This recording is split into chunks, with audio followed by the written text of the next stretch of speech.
आज का जो चैप्टर है हमारा वो है लाइन्स एंड एंगल्स।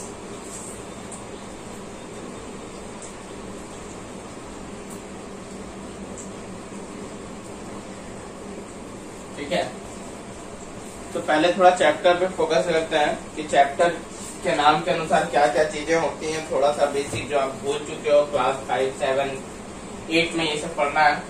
ठीक है, उनके बारे में थोड़ा बता देते हैं। जिसमें पहला लाइन है, क्वेश्चन है आपका कि लाइन किसे कहते हैं।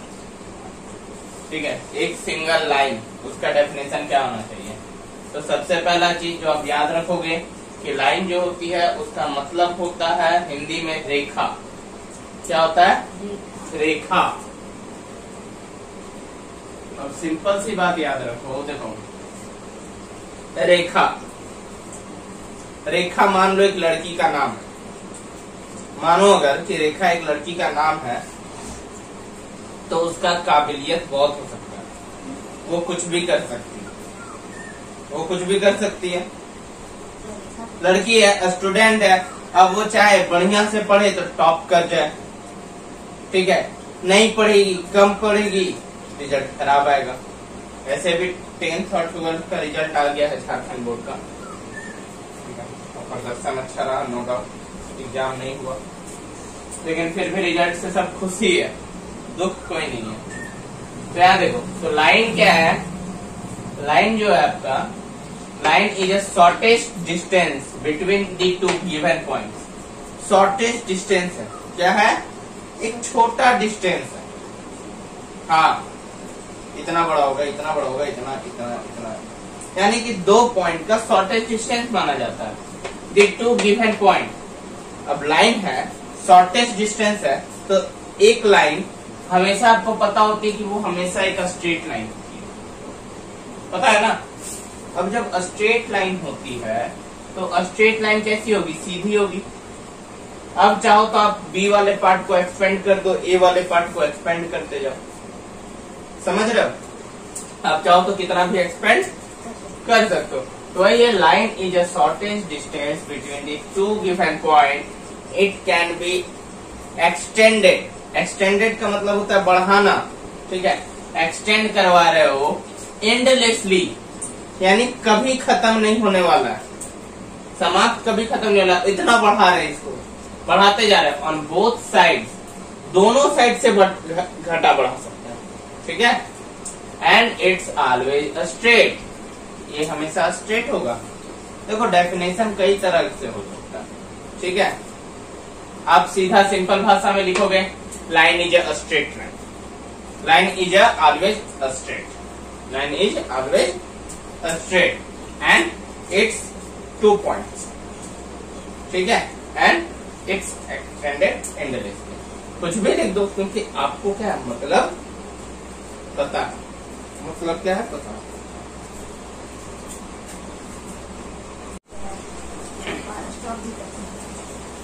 ठीक है, तो लाइन क्लियर है। मान लो कि यहाँ पे 2 पॉइंट है ए और बी, राम और श्याम यहाँ पे खड़ा कर दिया। ए और बी का डिस्टेंस कितना है? 10 मीटर। बी जा रहा है तुम्हारा पूरब की ओर, तो 5 मीटर तक गया, और राम एक पॉइंट पे खड़ा है, इसको हम पश्चिम की ओर भेजे 5 मीटर और। तो इन दोनों का टोटल डिस्टेंस कितना हो गया? 20 मीटर हो गया। जाहिर सी बात है भाई।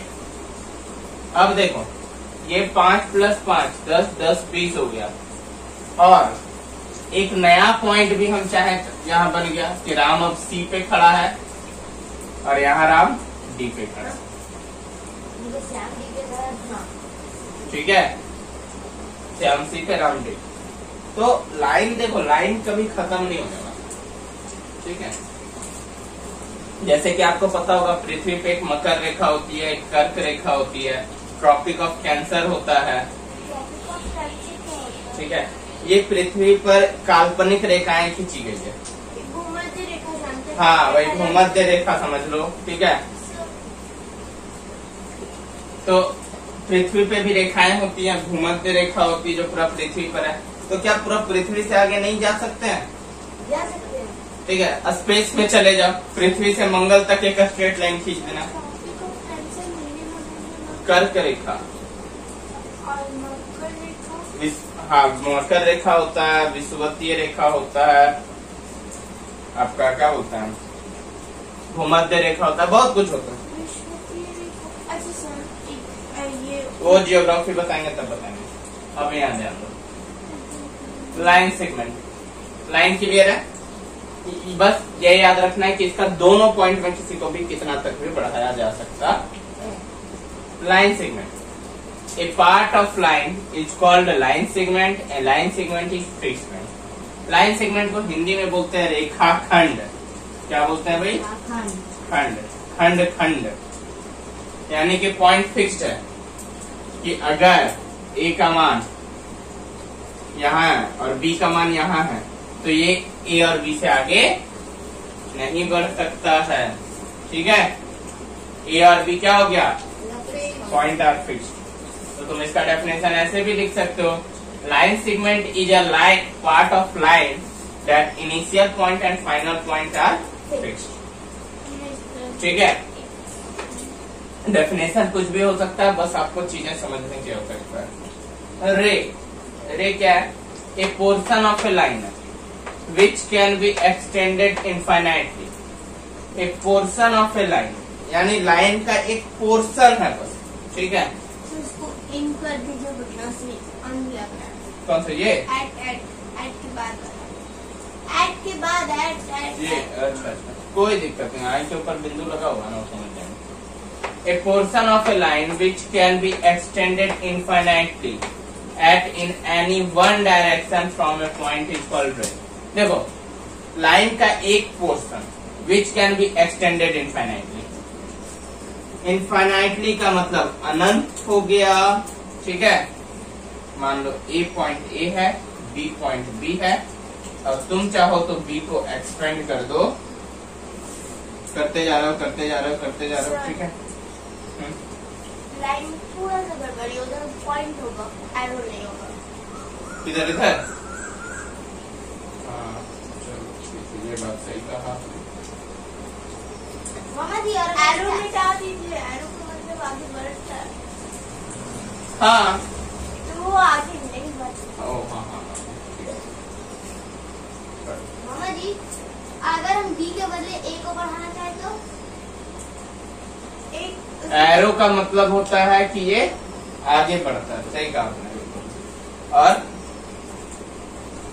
तो यहाँ पे एक पॉइंट फिक्स है, दूसरा पॉइंट चला जा रहा है चला जा रहा है चला जा रहा है। अब देखो, इसमें एक दो चीजें और समझो कि स्ट्रेट लाइन कैसे भी हो सकता है, बस वो स्ट्रेट दिखना चाहिए। ठीक है, क्या अगर हम बोल दें ये स्ट्रेट है? नहीं, वो तो नजर ही नहीं आ रहा। ठीक है, बीच में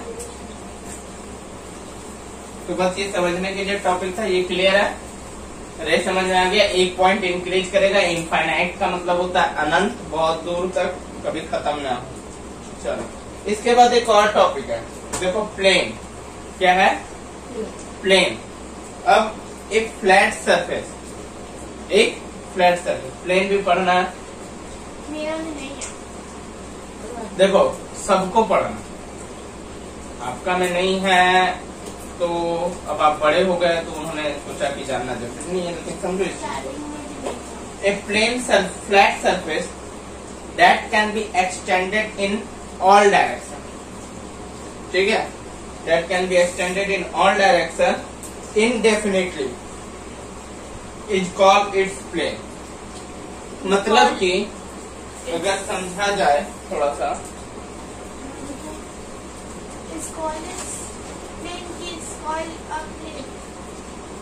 की बात है, इट्स कॉल्ड अ प्लेन, एक प्लेन कहते हैं उसको।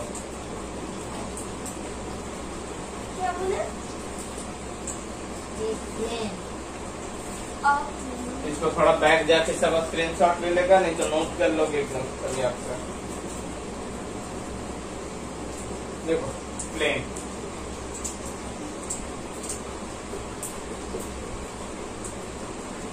a flat surface that can be expanded in all direction indefinitely is called a plane. A plane cannot be drawn on paper because it has no boundary. देखो, अगर plane का diagram तुम लोग बनाने का सोचो भी, ठीक है, तो कैसे बनेगा वो मैं थोड़ा सा समझा देता हूं।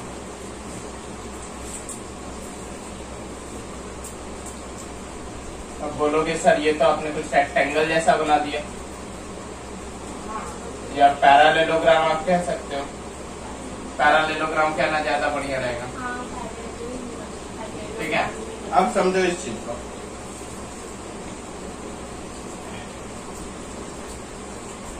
इसका कोई बाउंड्री नहीं, इसका कोई अंत नहीं है।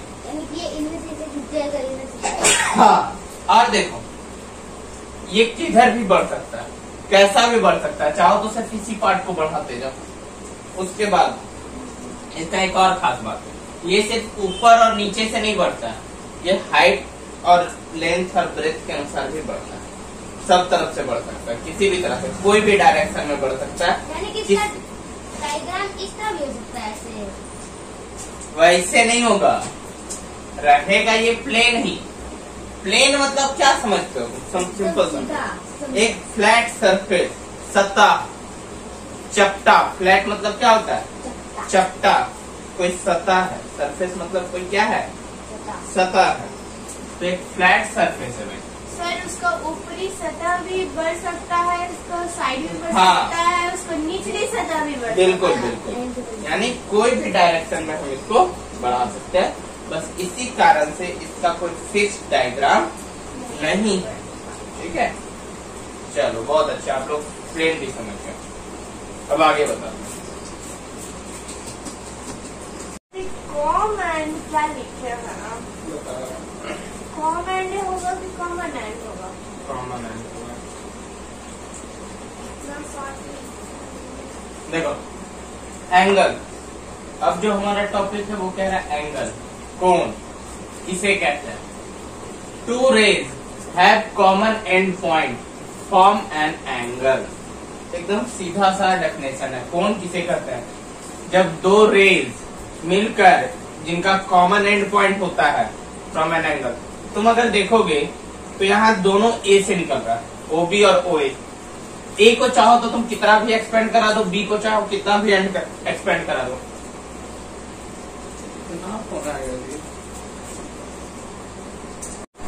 शुद्ध हिंदी पढ़ेगा रिजल्ट जब से आना सब टॉर्चर करके मार देगा हम लोग। सब पूछ रहा है सर वेबसाइट बताइए, ये बताइए, वो बताइए, सबसे पहले हम ही ना डाल दिए।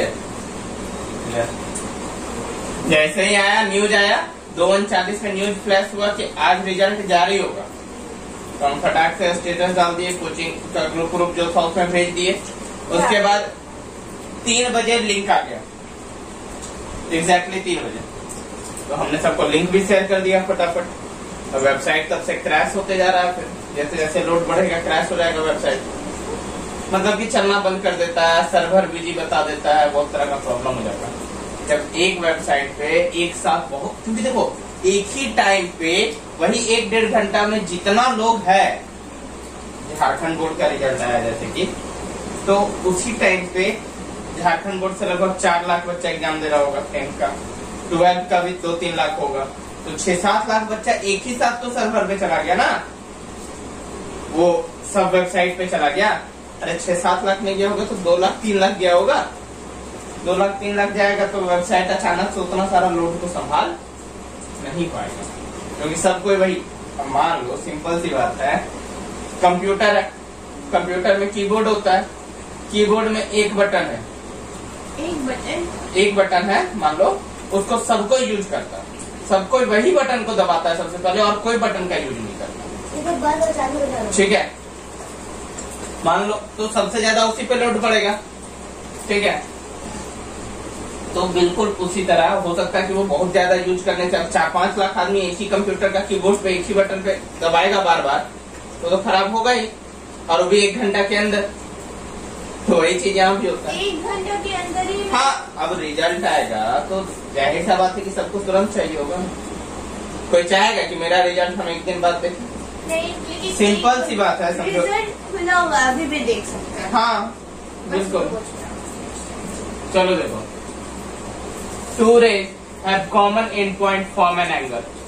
देखो रेज है, रेज क्या था, एक पॉइंट फिक्स्ड होता था और दूसरा पॉइंट आप इंक्रीज कर सकते थे। तो ये सब तो वेरिएबल्स है, आप कुछ भी यूज कर सकते हो। ए बी सी डी जितने भी अल्फाबेट्स हैं वो वेरिएबल है, आप कुछ भी यूज कर सकते हैं केवल पी क्यू आर एस जो मैंने यूज कर लो, कोई फर्क नहीं पड़ता है। अब देखो इन दोनों का कॉमन एंड पॉइंट ओ है और ओ ए है और ओ बी है। अब समझो इस चीज को, तो ओ ए को क्या नाम देंगे और ओ बी को क्या नाम देंगे। Here O A and O B be the arms of an angle. देख रहे कितना फोन आ रहा है। इसी तरह मैं चलो आगे देखो। तो OA और OB क्या हो गया, arms of an angle. Arms क्या होता है भाई, भुजा होते हैं, ये बाहें होती हैं। तो भाई ये भी क्या है, एंगल की दो बाहें। एंगल क्या है यहाँ पे, O है। तो एक होता है वर्टेक्स, एक क्या होता है vertex. The common end point is called the vertex of the angle. Common end point, common end point मतलब कि जो दोनों पॉइंट एंड हो रहा था किस पॉइंट पे, O पे, तो उसको क्या कहते हैं, vertex of the angle. Hindi में वर्टेक्स को हम लोग बोलते हैं शीर्ष।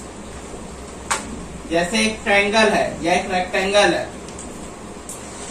ठीक है, तो इसमें A B C D है, तो पूछेंगे कितने वर्टेक्स है यहाँ पे, तो 4 है। A भी है, B है, C है, C।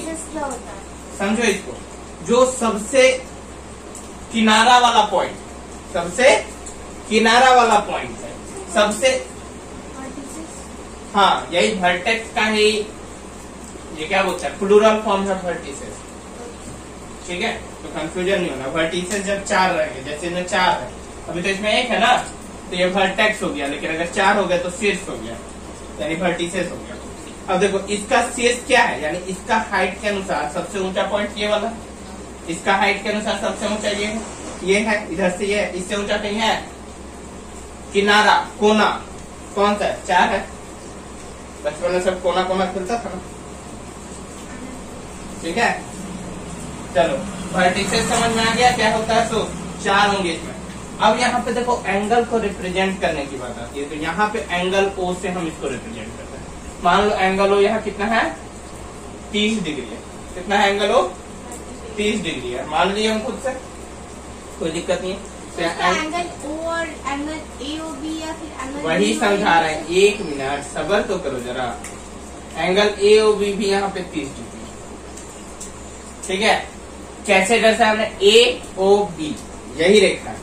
अब समझो ऐसा क्यों, इसको नोट डाउन करो, स्क्रीनशॉट खींचो, कर लिया हो, नोट डाउन हो गया। बस नीचे वाला जो ये वाला नीचे, ठीक है। एंगल O वाला, इसको थोड़ा सा मेरेज करना समझाने के लिए। देखो धीरे धीरे चलेंगे बड़े टॉपिक की ओर, डायरेक्ट नहीं चलना है। अब मान लो यहाँ पर मैं एक और पॉइंट देता हूँ, ठीक है, यहाँ पर मैं एक और पॉइंट देता हूँ, थोड़ा सीधा बना देता हूँ। हाँ। ये पॉइंट हो गया C, समझो अब चीज। अब क्या, मैं ये है मान लो 15 डिग्री, क्या हो गया, क्या, 20 डिग्री। उससे कोई मतलब नहीं है, फिगर से कोई लेना देना नहीं है। हम लोग को भी समझना है कि लिखेंगे कैसे, ठीक है।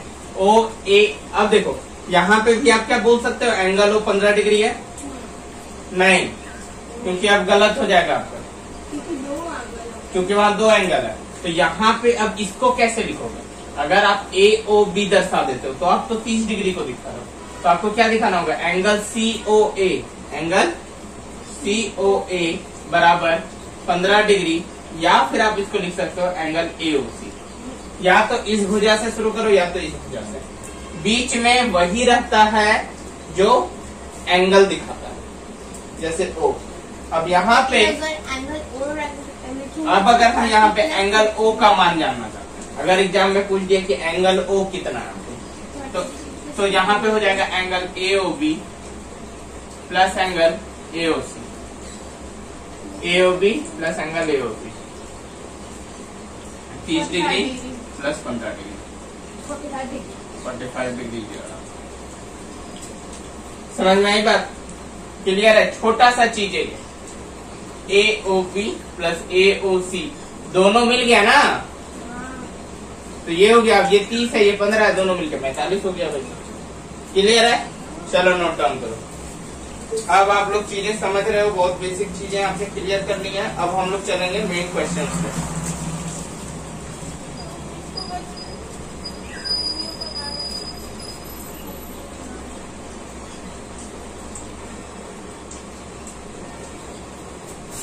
अब अगर आप लोग देखो तो यहाँ पे भी यही एंगल O बराबर आप लिख सकते हो क्या? एंगल COB, क्योंकि ये COB पूरा, तो COB बराबर भी यहाँ पे आप लिख सकते हो angle AOB plus angle AOC। ठीक है, दोनों का मतलब सेम हो गया। लेकिन यहाँ पे हम लोग क्या बताए थे? एंगल O बराबर सिर्फ 30 डिग्री। इसको थोड़ा सा इरेज कर दो, क्योंकि अब के हिसाब से ये सही नहीं लग रहा है। नोट डाउन करो।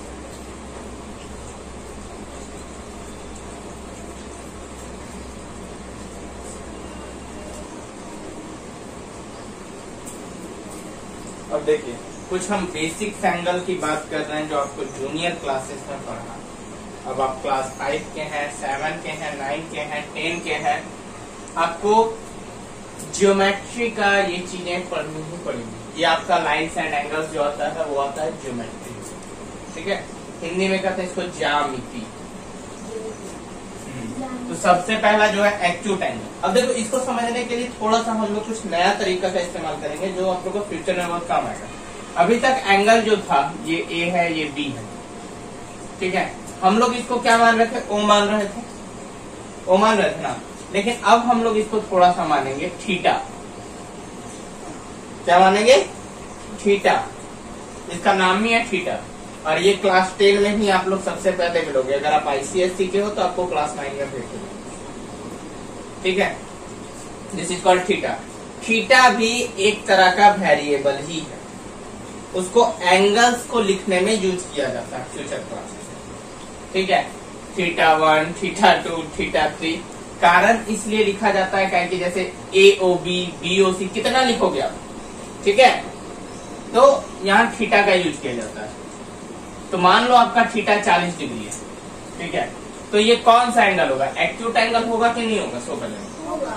तो हम यहाँ पे सीधा लिख रहे हैं theta is less than 90 degree is called acute. कुछ नहीं करना, वो लिखते हो बस। हाँ, अब समझो एक और चीज। हाँ, लेकिन मैथमेटिक्स टर्म में इसको थीटा पड़ता है। ठीक है, एंगल जब भी पढ़ोगे तो ध्यान में आ जाएगा। कुछ वर्ड्स का प्रयोग कुछ खास चैप्टर में ही किया जाता है। थीटा हो गया, एक और इस तरह से लिखते हैं तो उसको फाई कहते हैं। ठीक है, ये सब आगे क्लासेस में धीरे धीरे, लेकिन मैं बता दे रहा हूँ क्योंकि यहाँ आप लोगों को याद करने में और समझने में काफी इजी हो जाएगा इससे। देखो, theta acute angle, angle is a less then in 90 degree called acute angle. एक एंगल को थीटा हम लोग बोलते हैं। हाँ, एक्यूट एंगल का मतलब हो गया हिंदी में न्यून को। थीटा नहीं समझना। थीटा समझना क्या है? जैसे कोई वेरिएबल होता है ABCDEF है, उसी तरह एक थीटा। अब इसमें क्या नहीं समझ में आता? इसको परिभाषित किया था शायद इसने, क्या बोलता है, आर्यभट्ट ने। ये फिर तुम्हारा पाइथागोरस ने भी इसके बारे में चर्चा किया। ठीक है, तो कोई बड़ा चीज नहीं, जैसे बाकी सब वेरिएबल्स है वैसे ही ये भी एक है। तो ये एंगल के लिए हाँ, मेनली इसका यूज एंगल्स के लिए करते हैं। तो इसको मतलब कोई भी एंगल है तो उसको बस थीटा लिखना। हाँ, अगर दो एंगल है थीटा 1, थीटा 2, हम यहाँ पे सिर्फ आप लोग को समझाने के लिए लिख रहे हैं क्योंकि थीटा जब भी 90 डिग्री से कम होगा, यानी 89.99 भी कोई एंगल होता है। ठीक है, ऐसे होता नहीं है, लेकिन अगर हुआ, ठीक है, बनाने पे बन जाएगा। तो अगर हुआ 89.99 डिग्री भी, तो वो भी एक प्रकार का एक्यूट एंगल होगा क्योंकि वो 90 डिग्री से क्या है, कम है। एक पॉइंट भी कम है तो वो क्या होगा, एक्यूट एंगल होगा, 90 से कम होना चाहिए। और अगर थीटा 90 डिग्री हो, 90 डिग्री, अब बहुत बच्चे बोल रहे हैं भाई कि हमको तो पता है, ठीक है, ये सब चीजें पता है तो सर क्यों बता रहे हैं। देखो पता है तो बहुत अच्छी बात है, लेकिन यही आप लोग का एक बार समझो कि रिवीजन हो जा रहा है। और आजकल का जो स्टूडेंट में सबसे बड़ा प्रॉब्लम है कि वो लोग रिवीजन करता ही नहीं है। पढ़ लिया, कंप्लीट कर लिया कोर्स, घर में बैठ गया, नहीं, रिवीजन करते रहना। और देखो 90 डिग्री का ये वाला सिंबल होता है, नहीं, ये 90 डिग्री है, ये बुक में आपका दिया रहेगा, आंख मूंद के समझ लो कि ये 90 डिग्री बता रहा है, एकदम परफेक्ट, यहां से यहां तक, ऐसे समझो। मान लो कि यहाँ मेरे पास 2 मार्कर है, यहाँ देखो, ये परफेक्ट 90 डिग्री बन रहा है, बन रहा है ना। तो बस इसी तरह बिल्कुल, तो ये भी 90 डिग्री हो गया। कौन? जब थीटा हमेशा 90 डिग्री होगा तो कौन सा एंगल बनेगा भाई? Right angle, obtuse angle. Theta जो होगा वो लेस देन होना चाहिए 180 डिग्री से, और 90 डिग्री से बड़ा होना चाहिए। 90 डिग्री से अगर छोटा रहता तब तो वो न्यून कोण हो जाता है, एक्यूट एंगल में चला जाता, समझ रहे हो। तो 90 डिग्री से क्या होना चाहिए? अधिक होना चाहिए। और अगर 90 डिग्री हो जाता तो राइट एंगल यानी कि समकोण हो जाता है, ठीक है। ऑब्ट्यूस एंगल का मतलब होता है अधिक कोण, अधिक कोण मतलब 90 डिग्री से अधिक होगा और 180 डिग्री से कम होना चाहिए भाई। अब ले लेते हैं स्ट्रेट लाइन। क्या है? स्ट्रेट लाइन, हाँ, कोई भी एक स्ट्रेट लाइन वो अपने आप में 180 डिग्री बनाता है। कोई भी सीधी रेखा होगी, एक साइड 180, ठीक है, ऊपर की ओर अभी दर्शा रहा है, नीचे साइड भी 180, ठीक है। लेकिन हम लोग जब भी इसका प्रयोग करते हैं तो वन साइडेड प्रयोग करते हैं। और कैसे करेंगे लीनियर पेयर का मैं आगे बताऊंगा, बहुत अच्छे अच्छे सवाल बताऊंगा मैं इसके ऊपर।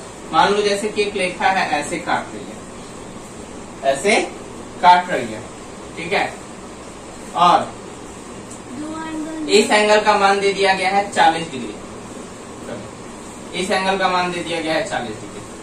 तो इसका मान कितना होगा? अभी इसको ढक दो, इसको ढक दो, सिंपल सा बात समझो। ये अगर 180 है तो दो मिला के पूरा ऊपर वाला तो 180 है, तो ये 40 है, तो ये कितना हो जाएगा? 140। बात समझ रहे हो? अब अगर ये वाला 40 है, अगर इसको हम एक स्ट्रेट लाइन माने, देखो ये तिरछी वाली रेखा को दिख रहा है, ये तिरछा वाला रेखा को, तो ये 140 है, तो ये कितना हो जाएगा? 40। देखे स्ट्रेट लाइन का कितना खूबसूरत यूज हो रहा है। नहीं समझे आपको? चलो एक बार फिर से समझते हैं। देखो हमने ये वाला लाइन ढक दिया था, ये वाला ढक दिए, तो ये 40 था, तो ये 140 निकलेगा, 180 डिग्री है इसलिए। अब अगर हम इसको ढक दें इधर वाले पार्ट को, तो ये 140 है, तो ये कितना होगा? 40 होगा ना, क्योंकि ये भी तो एक स्ट्रेट लाइन है। और लाइन का डेफिनेशन हम पहले ही बता चुके थे कि लाइन हमेशा स्ट्रेट होगी, ठीक है।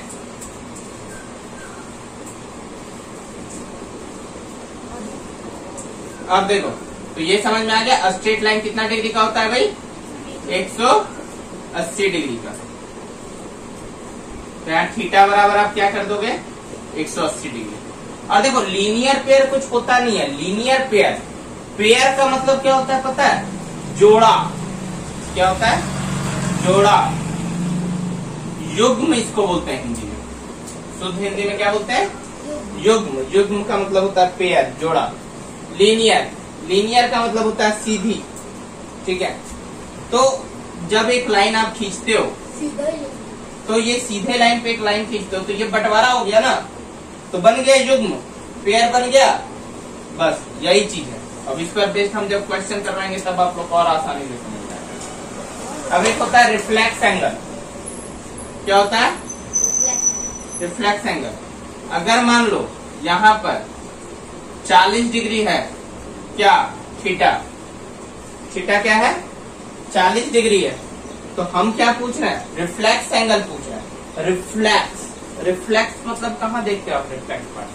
आप कोई मिरर देख रहे हैं, कोई मिरर देख रहे हैं, मिरर से सूरज की रोशनी आती है और हम उसको रिफ्लेक्ट करके कहीं भी क्या करते हैं, मोड़ देते हैं, दिशा दिखा देते हैं। कोई भी मिरर से आप ये काम कर सकते हो। तो ये मान लो 40 डिग्री का कोण बना रहा है, सूर्य से कोई रेखा आ रही है और दर्पण लेके एक लड़का खड़ा है, राजू खड़ा है, और वो क्या कर रहा है, मोड़ रहा है कितना डिग्री पे, 40 डिग्री पे। पूछा क्या है, रिफ्लेक्स एंगल पूछा। रिफ्लेक्स मतलब उसका अपोजिट हो गया, यानी ये वाला पार्ट।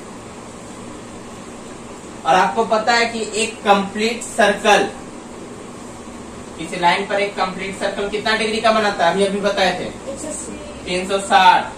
और 180 एक तरफ वाला, 180 नीचे वाला भी, तो समझ रहे हो, 180 ऊपर वाला तो 180 नीचे वाला भी ना। तो यहाँ क्या हो जाएगा, थीटा बराबर हो जाएगा 360 माइनस 40। और हाँ, डिग्री एकदम स्पष्ट में दोगे हर एक स्टूडेंट। कोई भी, बहुत बच्चा लोग का आदत होता है ना, एक पॉइंट देके छोड़ देता है, ये सब बहुत गलत आदतें हैं। मैथ ऐसे नहीं होती है, मैथ परफेक्शन होता है। तो थीटा बराबर क्या हो गया यहाँ पे, 320 डिग्री। ये हो गया आपका रिफ्लेक्स एंगल। देखो, पढ़ना कब था, बचपन में पढ़ना था, लेकिन अभी भी बता रहे तो आप लोग क्या हो रहे, थोड़ा सा कंफ्यूजन हो जाता है कई बार। हालांकि क्लियर मैं कर दे रहा हूँ, लेकिन हो रहा है ना, क्योंकि बेसिक चीजें। कंप्लीट एंगल, अच्छा ठीक है, तुमको नहीं हो रहा, तुमको पता। कंप्लीट एंगल, देखो कंप्लीट एंगल क्या होता है, वही मैं अभी बता रहा था। कंप्लीट एंगल होता है 360 डिग्री में। थीटा जब 360 होगा तो कौन सा एंगल बनाएगा, कंप्लीट। 6 टाइप का एंगल होता है यहाँ पे, जो बिना जोड़े के होता है। तो मैंने बता दिया, सिर्फ लीनियर पेयर मैंने जोड़ा वाला एक बताया था, ये साइड से, क्योंकि ये भी 180 है, तो ये भी समझ में आ ही गया होगा। इसको भी नोट डाउन कर लो बस इसी तरह से। क्या, फुल ऑफ, हाँ, फुल रेवोल्यूशन, एक पूरा चक्कर। कंप्लीट का मतलब होता है एक पूरा चक्कर लगाया भाई, ठीक है। पूरा चक्कर हमेशा 360 डिग्री का होता है। चलो नोट डाउन करो इसको। अब हम बताएंगे pairs of related angles. Pairs of related angle, इसमें भी 2 टाइप का होता है। देखो ये टाइप 2 है एक तरह से। टाइप 2, टाइप 1 में, पिछला टाइप 1 में 6 तरह का हमने बताया, acute, obtuse, reflex, complete, supplement, ठीक है, सॉरी कंप्लीट थी। अब इसमें देखो टाइप 2 में कंप्लीमेंट्री एंगल। पहला क्या है, कंप्लीमेंट्री एंगल।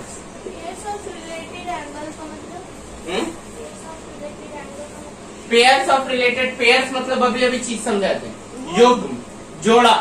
तो 2 जोड़ा जब रहेगा एंगल्स का, तब कैसे होगा, जैसे समझो, मान लो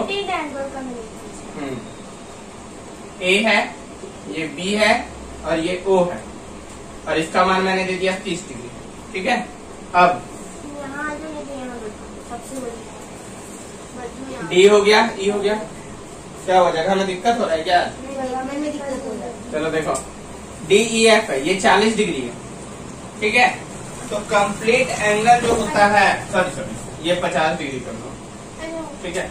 तो angle A O B plus angle D F E, हमेशा ध्यान रखना कि जहां पे एंगल शो करेगा वो वाला टर्म हमेशा बीच में रहेगा, ठीक है। एंगल ए ओ बी कितना है, 50 डिग्री, प्लस डी एफ ई कितना है, 40 डिग्री। 50 40 कितना हो गया, 90 हो गया। Theta 1 plus theta 2 equal to 90 degree, called complementary angle. Clear है। हमेशा कॉम्प्लीमेंट्री जब भी बोले तो 2 एंगल देगा, उसका मान हमेशा क्या होना चाहिए, 90 डिग्री होना चाहिए। उन दोनों का सम, हाँ, उन दोनों का सम जोड़ने पे, ठीक है। और एक और होता है इसमें, इसको नोट डाउन करो फटाफट। अब देखो इसमें एक चीज में कंफ्यूजन होता है, कंप्लीट और कॉम्प्लीमेंट्री, ठीक है। कंप्लीट एंगल हम किसको बोले, 360 को, और ये कॉम्प्लीमेंट्री है, ठीक है। तो कॉम्प्लीमेंट्री 90 का होता है, ये ध्यान रखोगे। कंप्लीट पूरा होल रिवॉल्यूशन, एक पूरा चक्कर 360 डिग्री, कॉम्प्लीमेंट्री 50 + 40 90 डिग्री। हमेशा जो भी सम करोगे दोनों एंगल का 30-60 भी हो सकता है, यहाँ पे आपका 30 भी हो सकता है, यहाँ 60 भी हो सकता है एंगल, तो भी हो जाएगा कॉम्प्लीमेंट्री। 45 भी हो सकता है, कुछ भी हो सकता है, बस 90 डिग्री होना चाहिए दोनों का जोड़। एक हो गया आपका सप्लीमेंट्री एंगल, वो भी बता देते हैं।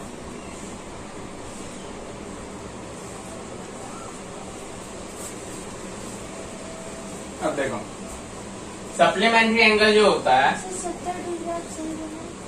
हाँ बिल्कुल, अरे कोई दिक्कत नहीं उतना, हमने ये ज़्यादा बना दिया। ऐसे बनेगा 70 डिग्री। देखो उतना एग्जैक्टली नहीं बनेगा मुझे। हाँ ठीक है ठीक, हम खुद मेहनत कर रहे हैं। कोई नहीं होता है। देखो यहाँ पे अब सही है। θ1 + θ2 कितना होता है 180 डिग्री। कॉम्प्लीमेंट्री में θ1 + θ2 होना चाहिए 90, और यहाँ सप्लीमेंट्री में क्या होना चाहिए θ1 + θ2 बराबर 180 डिग्री। एंगल AOB ये देखो 110 है, DFT 70 है, जोड़ देंगे हमेशा सम क्या आना चाहिए 180 आना चाहिए, वही कहलाएगा सप्लीमेंट्री डिग्री। बस खत्म।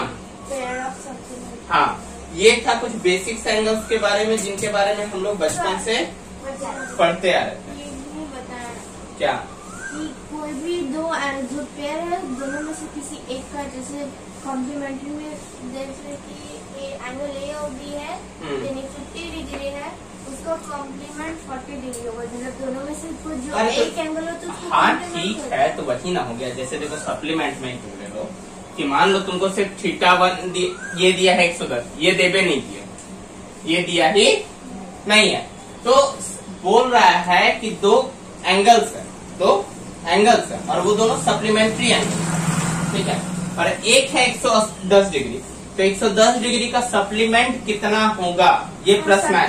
सप्लीमेंट क्या होता है हाँ। मुझे बताने। तो बस वही चीज है। अब आप क्या करोगे, आपको एक θ1 तो मिल गया कि 110 डिग्री है, प्लस θ2 बराबर 180, तो θ2 को जब आप इधर ले जाओगे तो 180 में से 110 चला जाएगा तो 70 डिग्री बचेगा, तो 110 डिग्री का सप्लीमेंट कितना हो गया, फिर वैसे डायग्राम बचा 70 डिग्री डी, और ये हो गया ई, सॉरी ये ई और ये, ठीक है। तो आज का लेसन यही खत्म करते हैं। कुछ बोलोगे तो क्वेश्चन हम छोड़ देंगे, क्वेश्चन दे देंगे आप लोग को बनाने के लिए, कौन कॉम्प्लीमेंट है सप्लीमेंट है इस टाइप का, ठीक है। उसके बाद जो नेक्स्ट क्लास में चलेंगे वो वर्टिकली अपोजिट एंगल, ठीक है, corresponding angle, alternate interior angle, alternate exterior angle, सबके बारे में चर्चा करेंगे। यानी पूरा एंगल ही खत्म, जितना एंगल्स है सब बता देंगे, समझे। हाँ, को interior angle, exterior angle, everything, वो सब चलेगा बाद में। इसके आगे वो चैप्टर है। आज के लिए इतना ही।